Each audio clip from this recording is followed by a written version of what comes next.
Bem-vindos a mais uma aula de JavaScript. Agora vamos estudar o objeto Math. O objeto Math, pessoal, como o próprio nome diz, ele se destina aqui a auxiliar você a criar scripts para realizar operações matemáticas. Agora, diferente dos outros objetos, o objeto Math não tem um método construtor. Você não vai criar um new Math e sair utilizando as funções desse método. Tanto as funções como as propriedades desse método são estáticas, ou seja, você vai acessar diretamente a partir da classe Math. As propriedades que nós temos aqui no objeto Math são, na verdade aqui constantes matemáticas notáveis, né? Então, por exemplo, nós temos aqui a propriedade E, que é o número de Euler. O número de Euler, pessoal, é a base dos logaritmos naturais. Nós temos aqui ln2, que é o logaritmo natural de 2. Nós temos o ln10, que é o logaritmo natural de 10. E aí, aqui nós temos aproximadamente o valor que ele equivale. Nós temos aqui o log2, que é o logaritmo na base 2 de Euler, né, do número de Euler. Nós temos o log10, que é, na verdade, aqui o logaritmo na base 10 do número de Euler. Nós temos aqui π representando a constante matemática π. Nós temos aqui sqrt1, underline 2 aqui, que na verdade ele retorna a raiz quadrada de 1 dividido por 2. E o sqrt2 retorna a raiz quadrada de 2. Tá certo? Então, como é que nós poderíamos, por exemplo, executar essa fórmula aqui, uma fórmula matemática tradicional, né? Vamos aqui. Se a gente quisesse descobrir aqui o comprimento de uma circunferência. Em matemática, a gente sabe que o comprimento de uma circunferência é igual a 2 vezes π e o raio da circunferência.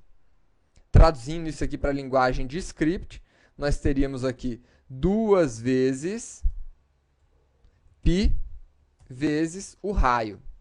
Vamos supor aqui que o raio seja de 30. Né? Então, como é que eu recupero o valor de π, que é uma constante matemática?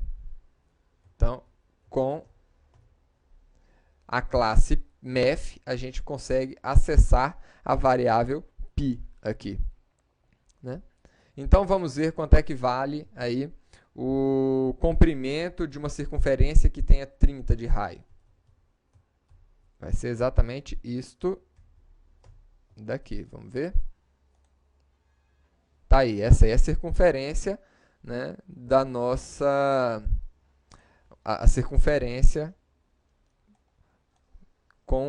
passando esse raio aí como parâmetro.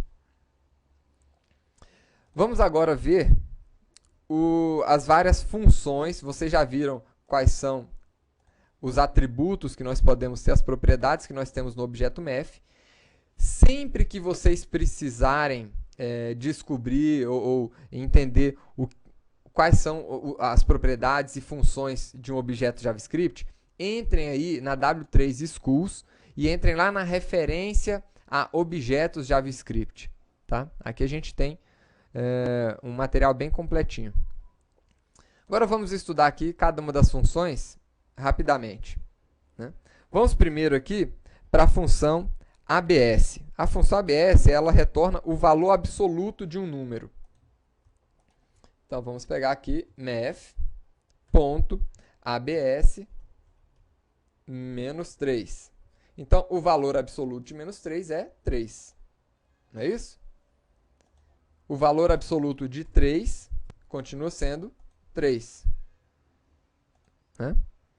E se nós colocarmos aqui um valor 3.7, por exemplo, o valor absoluto é 3.7.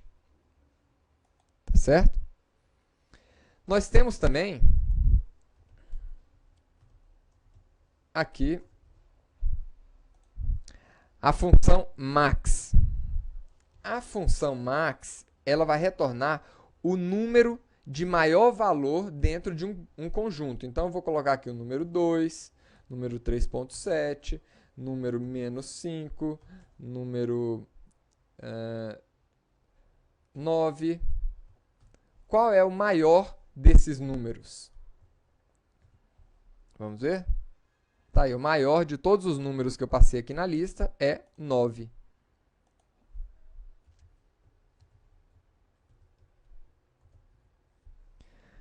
Nós temos ainda o método min.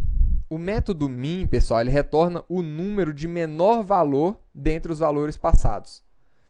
Eu vou aproveitar, inclusive, esse script daqui, que já tem um conjunto de valores, para representar aqui o min. Então, min é o menos 5. Nós temos a função round. A função round, pessoal, ela arredonda o número que a gente informou aqui, tá? Para o número inteiro mais próximo. Então, por exemplo, 3.7, o número inteiro mais próximo é 4. Mas e se eu tivesse colocado aqui 3.2 ou 3.3? Aí o número inteiro mais próximo é 3. É assim que funciona o round. E nós temos outras funções aqui para arredondamento. Só que enquanto o round ele arredonda para o mais próximo, eu tenho outro aqui, que é o floor. Floor, ele arredonda sempre para baixo. E eu tenho um outro aqui, que é o sail, que arredonda sempre para cima. Então, vamos ver aqui.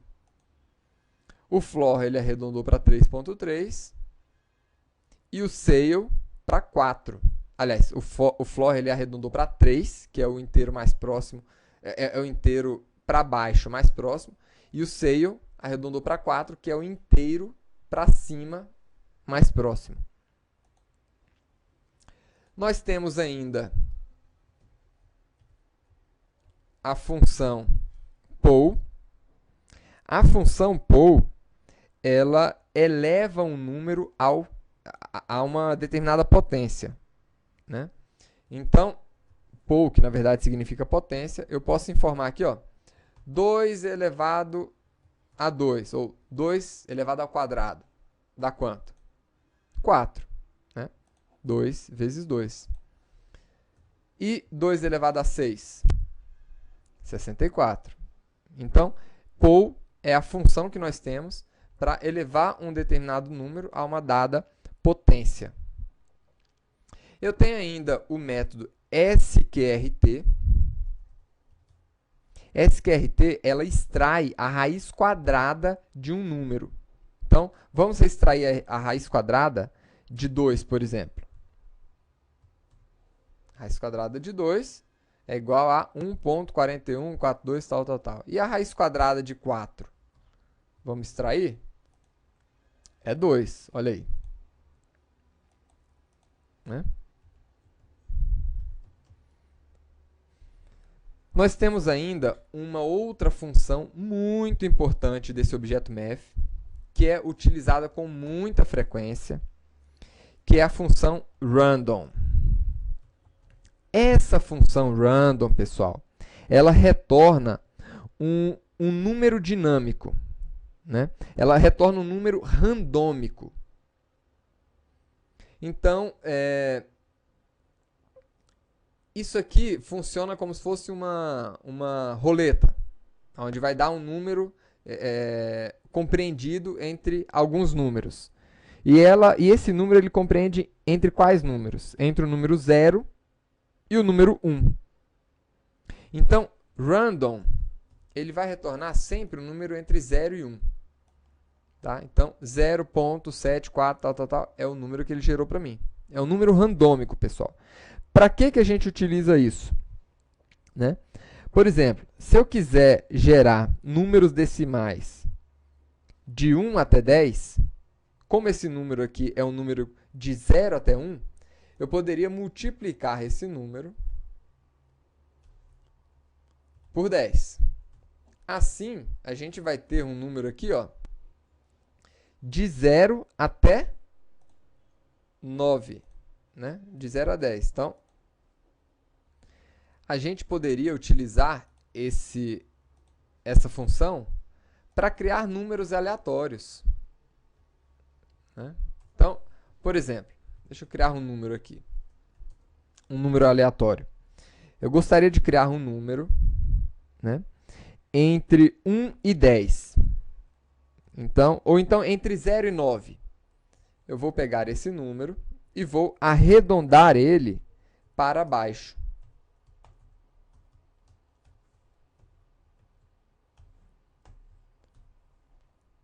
Então, como ele gera ali números decimais, né, de 1 a 10, quando nós fizermos isso aqui, n,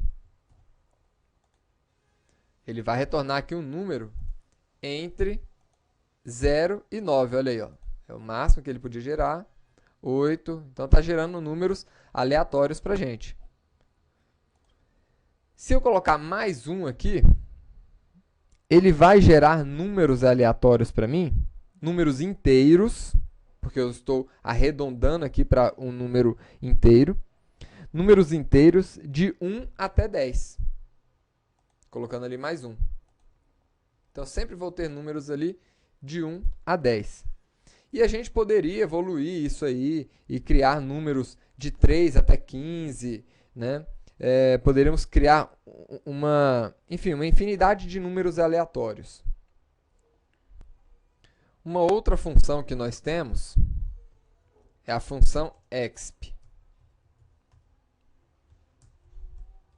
Essa função exp, ela eleva o número de Euler à potência que a gente definir aqui no parâmetro.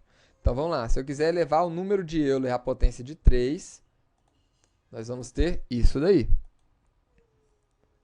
Eu tenho ainda a função log, que extrai o logaritmo natural, né, do número que nós informamos aqui no parâmetro. Tá? Então, vamos ver qual é o logaritmo natural de 3. 1.09861, tal, tal, tal. Nós ainda temos a função sin, que retorna o valor do seno do ângulo que nós informarmos aqui dentro. Né? Então, vamos ver o seno do ângulo 3. É esse aí. Nós temos o cosseno de um determinado ângulo. Então, tá aí. Esse é o cosseno. Nós temos a tangente. Né? Tangente de um determinado número aí. De um determinado ângulo, na verdade. Né? E nós temos também o método assim, que retorna para a gente um valor numérico em radianos, representando o arco cujo seno informado aqui dentro, né, cujo o seno, exatamente, seja passado aqui nesse parâmetro. Então, vamos ver aqui esse valor, né, não é um valor numérico. Vamos colocar aqui o valor 0, por exemplo. Pronto, aí sim. E nós temos também o acosseno. Então, acosseno. Né? O acosseno ele retorna um valor numérico em radianos, representando o arco cujo cosseno seja passado aqui no parâmetro da nossa função. Nós temos ainda o atangente, atan,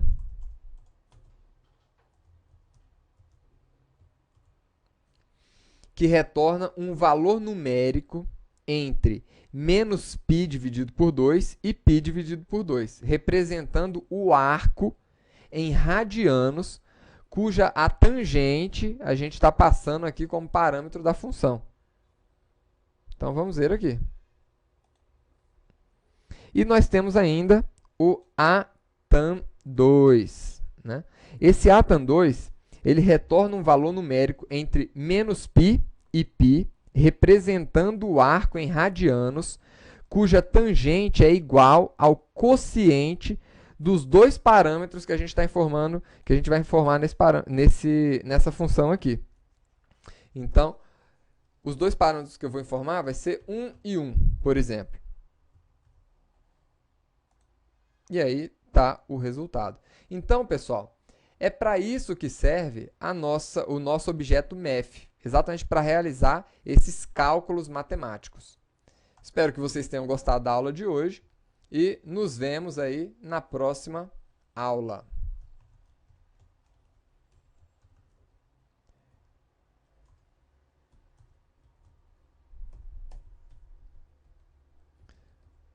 Um tchau JavaScript aí, ó.